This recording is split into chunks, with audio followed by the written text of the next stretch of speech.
Well, I mean, I find this really frustrating, and actually, just to pick up on points that both Lettuce and Alan made, I think the overall strategy is exactly right.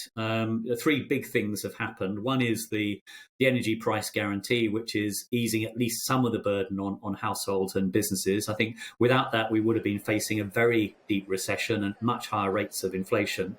The second thing is that the cancellation of the planned tax increases. I think whatever you think about the longer term health of the finances, it made no real sense to be increasing national insurance and increasing corporation tax in the middle of a big downturn like this. And then the final element is the start of a meaningful package of what economists call supply side reforms. So this is about boosting productivity and raising long-term economic growth, which is the key to prosperity and real wages and investment and all those sorts of things. So the overall strategy, I think, has been brilliant, but there are one or two really big missteps. On exactly that point, because I agree with you absolutely on 1 and 2, but let me take number 3 and add to it as well.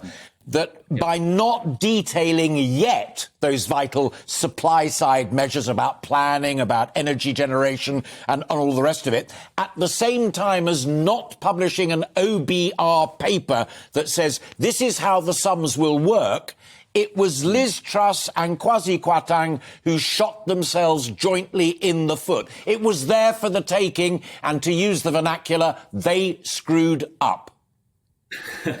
Yeah, that's the polite version, the way that I've heard it put by others.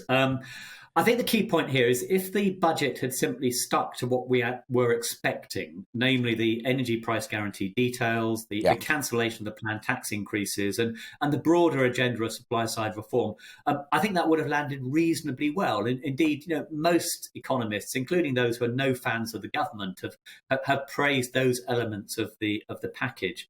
The problem was going that little bit further, and the unanticipated announcement of additional tax cuts without the cover of the accompanying analysis from the Office of Budget Responsibility. I think if they had waited on those tax cuts until a full fiscal event or budget, whatever you like to call it, in November or maybe even the spring of next year, with the OBR analysis, I think the market reaction would have been very different, potentially much more positive.